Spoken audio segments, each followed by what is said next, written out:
Hello there guys, and welcome to another one of my reviews. Today we're going to be driving the brand new Volkswagen iD.4. So let's get right into it. What is the iD.4? Well, it's the first fully electric SUV made by Volkswagen, and it's their offering to those who want an SUV, a crossover instead of a regular hatchback, such as the iD.3. And as we all know, in the market today, if you're not buying an SUV or a crossover, you don't really exist. And if you don't offer one as a car maker, you also don't have any chance of being successful. So this is the iD.4. It's an SUV version of the iD.3, the car that's supposed to revolutionize the industry. And as you can see, it has a lot of similar design features compared to its brother. The only difference comes in terms of size. And not even there, we don't have a huge difference. But I'm going to talk about that later on. So, the front end is massive, bulky, and covered up in order to make the car as efficient as possible. The drag coefficient of this car is 0.28, which is decent for a crossover SUV of this size. To get an idea of just how big it is, you could compare it to the Tiguan. The Tiguan is a bit taller, but a bit shorter.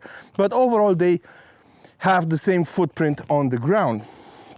You'll also notice the same headlight design, the same LED strip that goes from side to side of the headlights, then unites with a strip in the front grille, the new Volkswagen badge over here, and goes all the way to the other side of the car. There's also a grille at the bottom of the car that feeds air into the battery pack to cool it off. From the sides, the car looks bulky and massive, a bit bigger than the iD.3. And comes with wheels measuring from 18-inch to 21-inch. We have the 20-inch wheels on this car. You'll also notice the flush door handles over here and the fact that they almost cover the entire door sill. Around the back, you'll also notice another light bar going from side to side, and the fact that the car is very simple in shape. You can get LED lit tail lights, and of course the boot has 543 liters of space, but if you fold the rear seats, you can get up to 1500 liters of space inside this car. Inside the cabin, the same recipe applies. The iD.4 is very similar to the iD.3, so everything looks the same. The material quality is basically the same, and you also get a lot of glossy plastic all around. Plenty of storage spaces over here, 2 charging ports for your phone, but they do use Type-C connectors, so you might want to be careful about that.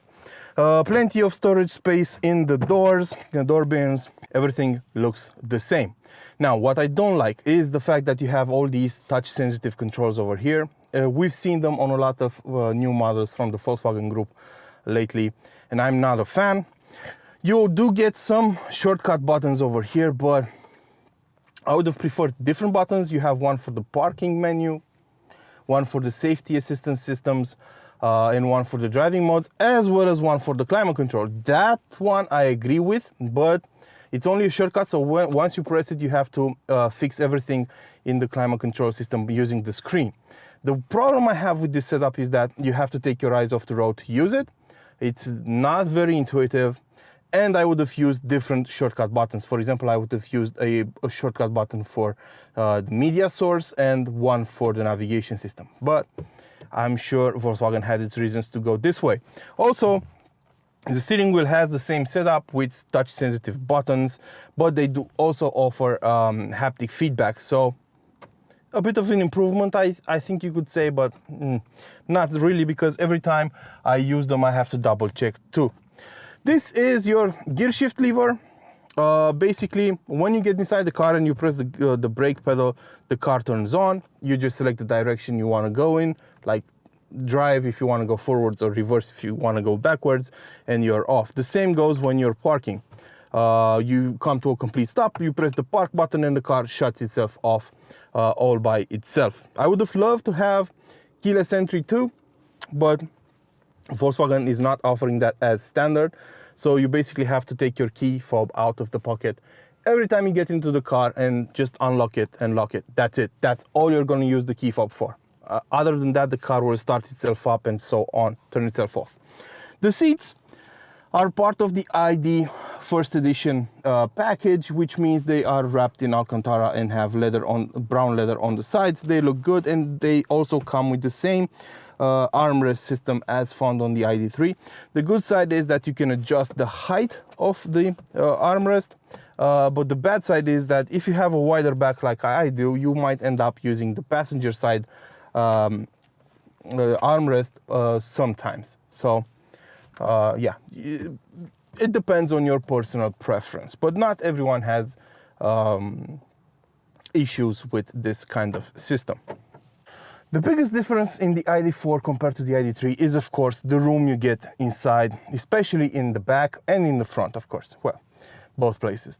And as you can see, I have plenty of room in the back of this car. I would compare it to the room you get in a car in the size of a Mercedes GLE or a BMW X5, so a mid-size SUV.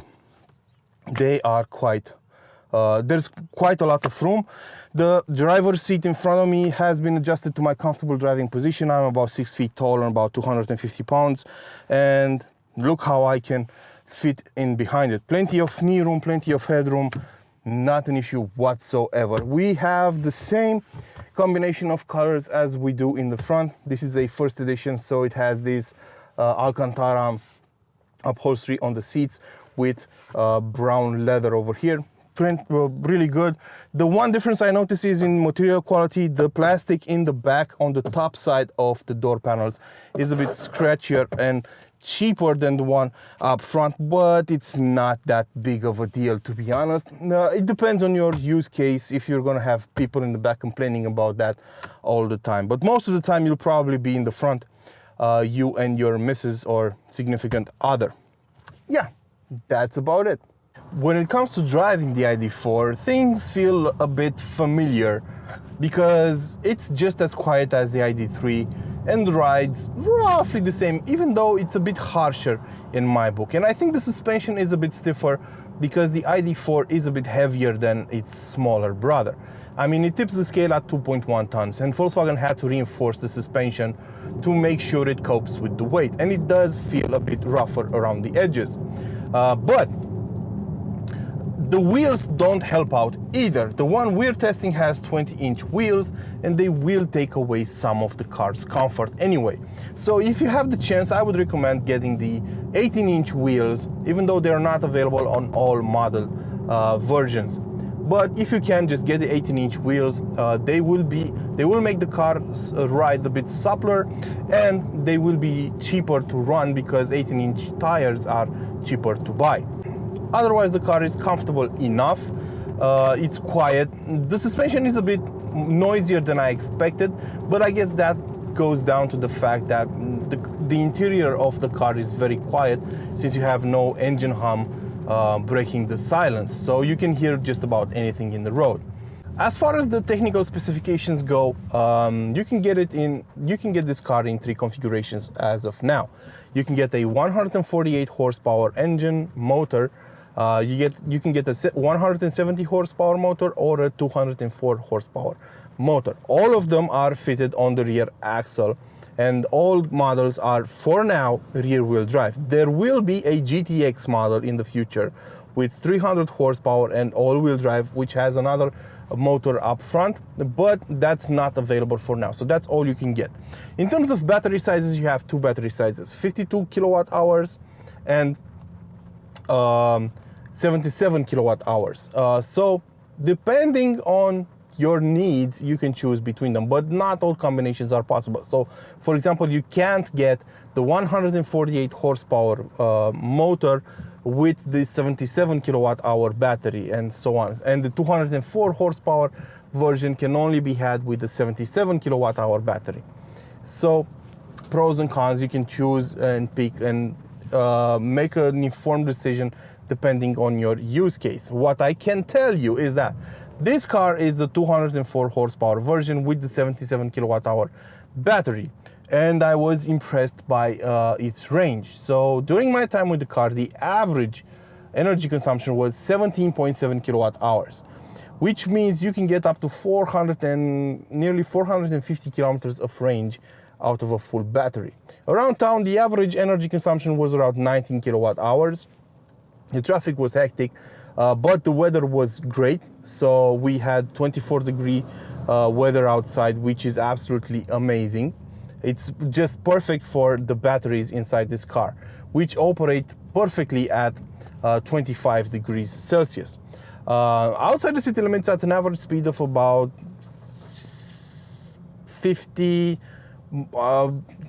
45 miles an hour, the average fuel energy consumption was 13.3 kilowatt hours, which means you could cover about 587 kilometers on a full charge. This is right now the car with the longest range I've ever tested. It's incredibly impressive. And it's even more impressive on the highway, where usually, you know, electric cars wouldn't fare that great because of their physical hardware limitations. I mean, this car has a top speed of 160 kilometers an hour.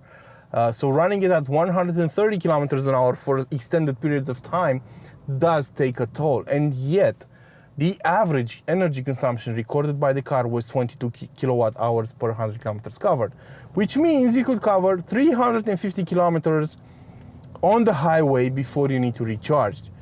And that is incredibly good. Over 200 miles of range on the highway at highway speeds. Great work, Volkswagen. I mean, this is an impressive car. I repeat, the weather was great and it did help out, but I did have the AC on and I didn't let off the throttle at all. I only ran the car in comfort mode, and it's just impressive. I mean, the range is a big seller for this car.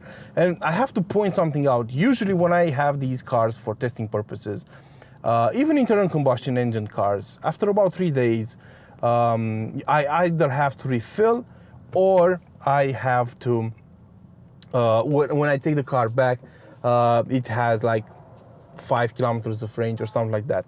But it's not the case with this car. I didn't charge it once and it still has 160 kilometers of range left in it. And I never used eco mode. I never used anything else but comfort mode and sport mode. And it handled everything brilliantly. It also has a cruise control. It also has a cruise control function that's pretty awesome, which reads the signs around. So you can just set the cruise control system, and it will adapt the speed depending on the signs it reads on the road. Quite an impressive feature. And you know what? I could live with this car day by day. I could totally live with it. I absolutely enjoyed it, and I think it has the potential to become a big seller later down the line. And together with the iD.4, Volkswagen can really change the landscape, or the automotive landscape today. That said, this has been my review of the Volkswagen iD.4. I hope you guys enjoyed it. Don't forget to like, share, and of course, subscribe to keep this channel alive. If you have any additional questions, and I'm sure I didn't cover everything, you can drop them in the comment section below. I would talk about pricing, but that will vary a lot depending on the market you're in. This is an international review, so it depends on where you're from. I saw differences between the iD.4 and the iD.3 of up to 10,000 euros. So depending on how much you really want that extra room inside, in the iD.4, I guess that price difference could be worth it. But you really have to think long and hard about that, because there's quite a price difference in between those two.